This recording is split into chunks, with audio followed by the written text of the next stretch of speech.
Coming up on today's show, we've got some roster moves made by the Browns I want to share with you all. And then we have some injury updates on Deshaun Watson and Nick Chubb. They spoke to the media, or Watson did, along with other players and Kevin Stefanski. So we'll break down what they shared with us going into the NFL draft, which leads us to some NFL draft rumors I want to get to as well. But really, really quickly, we're 4 subscribers away from 34,000 subs. Come on, 4 subs. I know 4 of you watching have not hit the button. Be a part of history right now. Get yourself in Canton, Ohio for joining the #1 Browns YouTube channel, per my mother. Now, let's get into some Browns roster moves. So, the team announced today that they have signed exclusive rights free agent defensive end Sam Kamara. So, the way exclusive rights free agents work is essentially you have one of 2 options.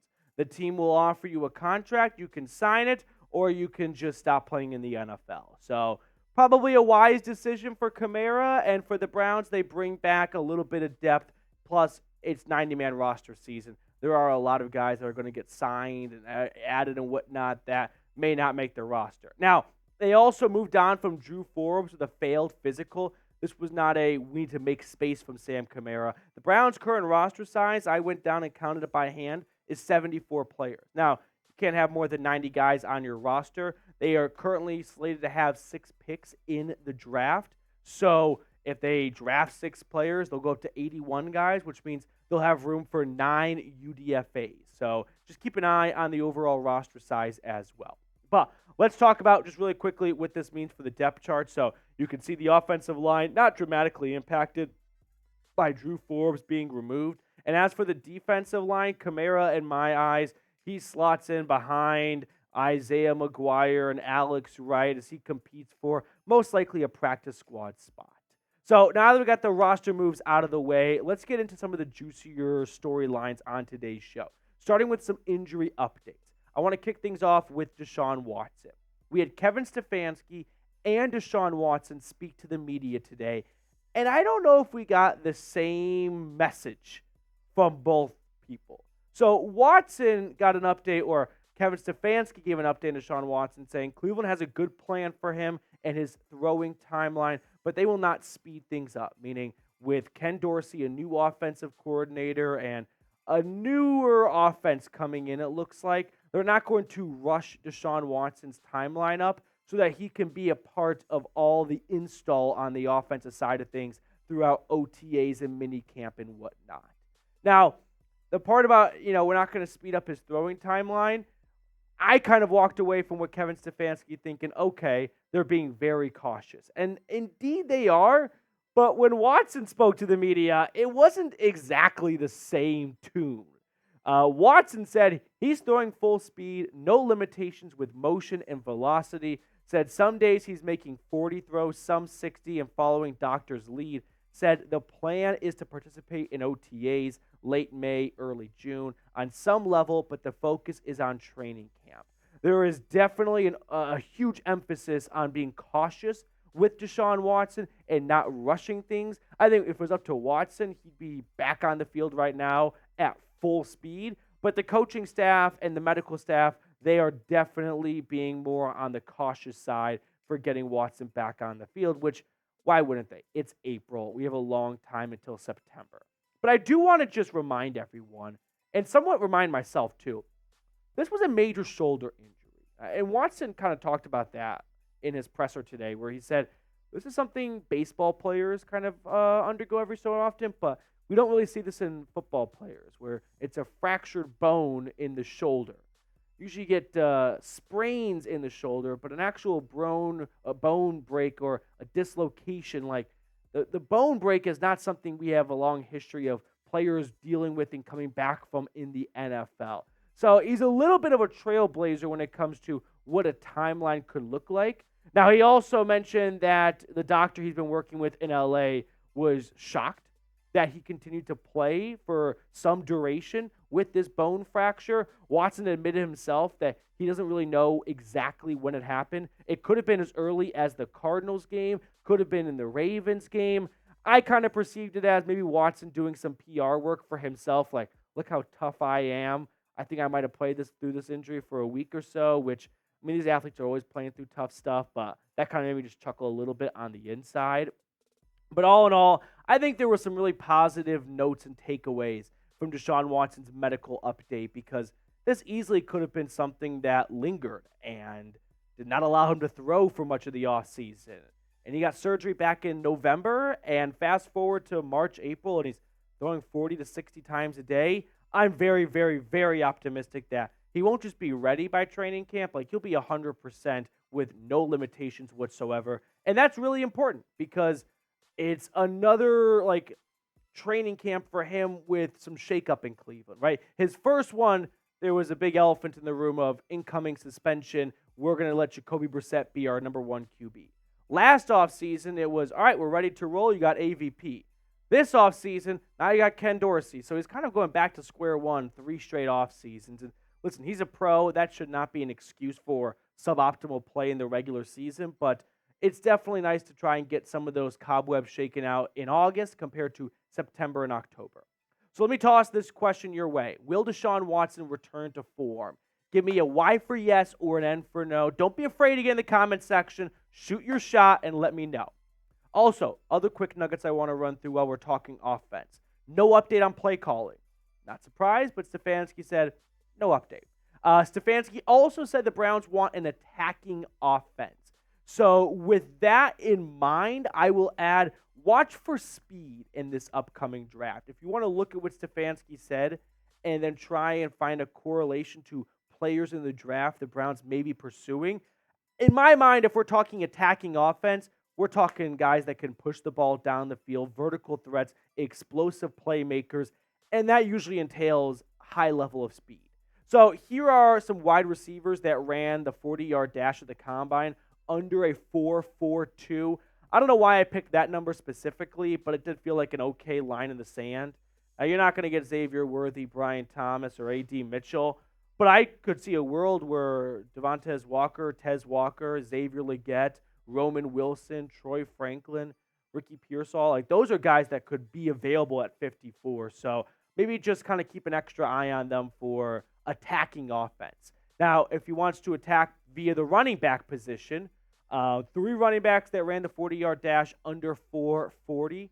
Isaac Guerendo, Jalen Wright, Trey Benson. So these are some of your speed demons in the draft that maybe the Browns are specifically targeting for what they want to do offensively this year compared to just, hey, we really like this player and we'll see where he fits in our offense.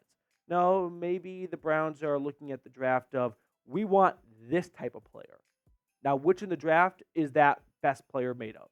Okay, it's this guy right here. That's our pick. Now, before we get on to the rest of today's show, baseball fans, do you hate foul balls? You know the kind. No matter how hard you scrub them in the shower, they still smell like last week's nacho cheese. Well, ditch the soap and step up to the plate with Mando Whole Body Deodorant. Developed by a doctor, this game-changing formula is safe for your entire body and knocks out odor like a champ. Plus, the Dog Pound can get $5 off a starter pack when you go to shopmando.com with promo code CHAT as well. Mando's starter pack is perfect for new customers. It comes with a solid stick deodorant, cream tube deodorant, 2 free products of your choice like mini body wash and deodorant wipes, plus free shipping. Now, luckily, the Dog Pound can get hooked up with a $5 discount from the starter pack when you go to shopmando.com and use code CHAT. I put all that information in the comments and description of today's video. Shout out to Mando for supporting us here at the Cleveland Browns Report. Go check them out today. All right, moving on to some other injury updates. Nick Chubb, we got a brief update on him.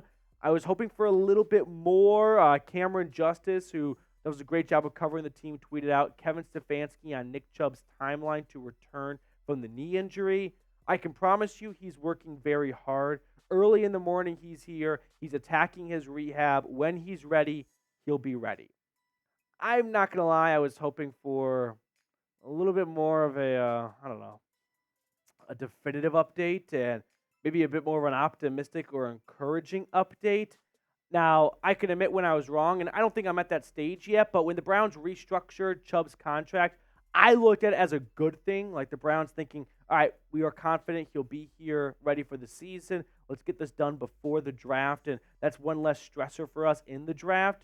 But you could kind of say spin zone, maybe this is Nick Chubb going, I'm not going to be ready early in the year. We should try and get something done now in case we don't get good news later down in the summer. So hopefully Andrew Berry, I thought he would speak today as well, but maybe not. I think he will be speaking to the media before the draft. He reveals a little bit more. Stefanski and Berry have always been pretty tight-lipped. I like to think Berry maybe a little less tight-lipped than Stefanski, but hopefully we'll get more information on Chubb before the draft. All right.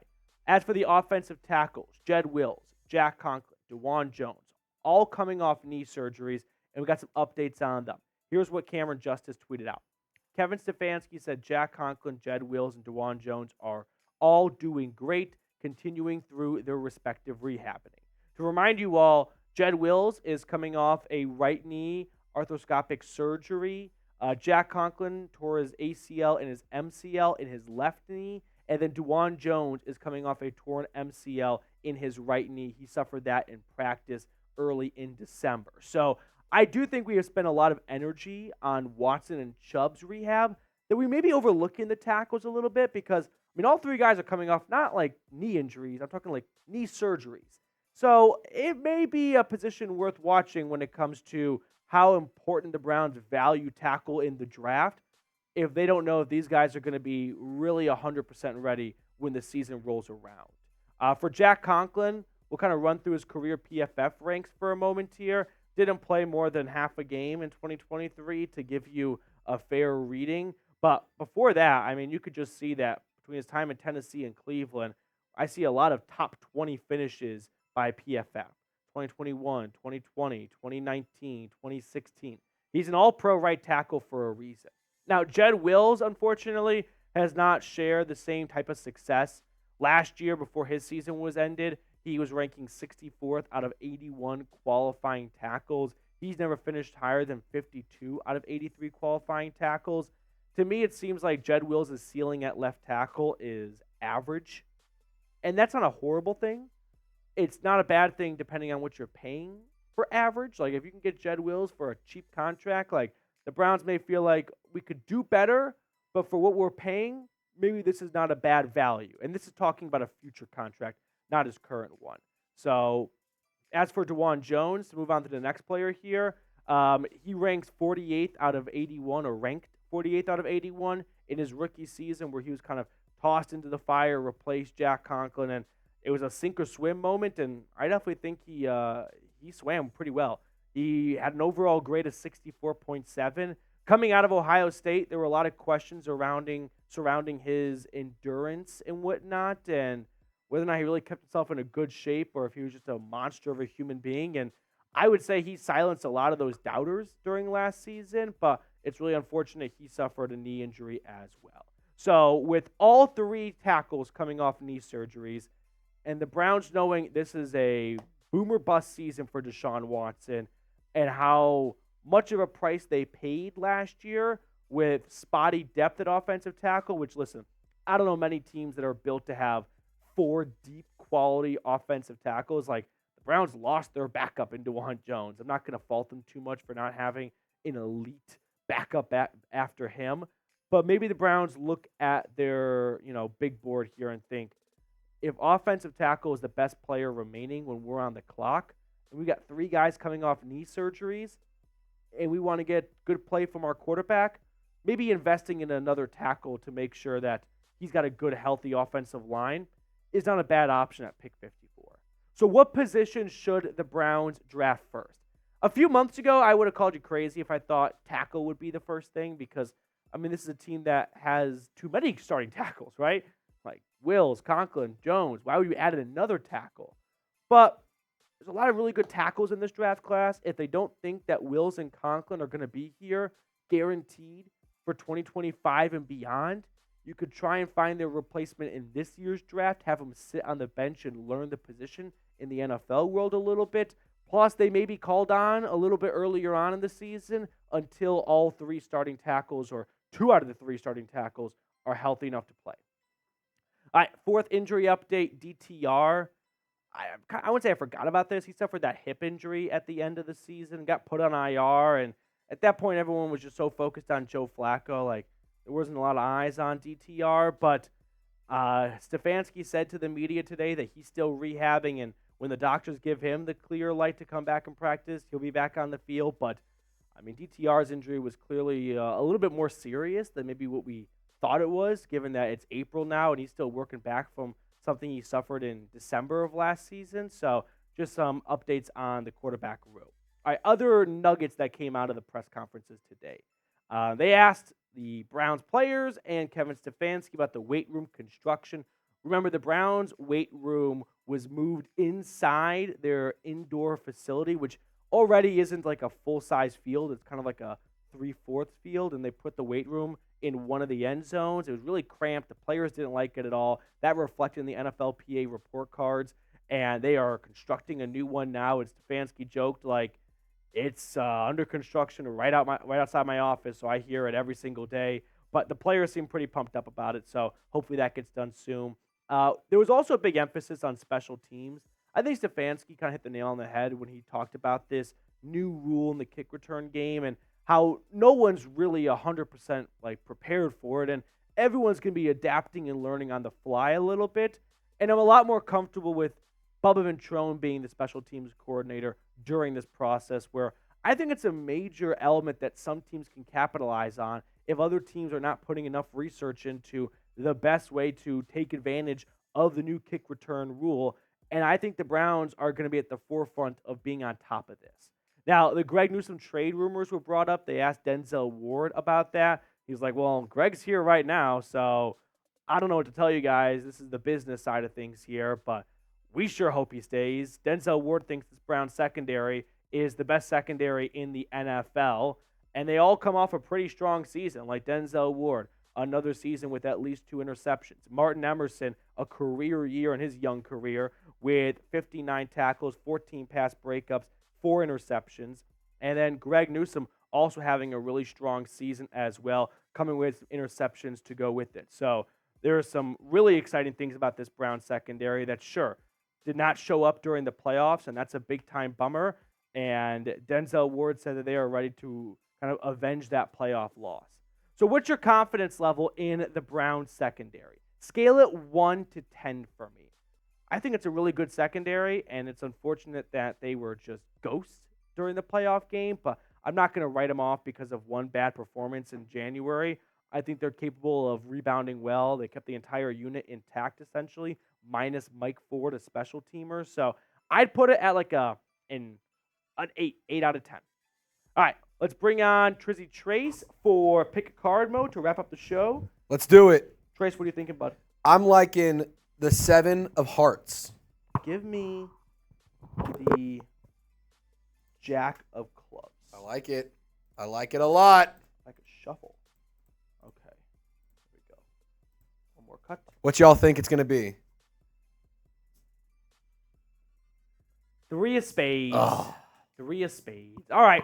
That will do it for us on today's show. Thank you all so much for tuning in. Have a good rest of your day, and I'll see you next time here on the Cleveland Browns Report.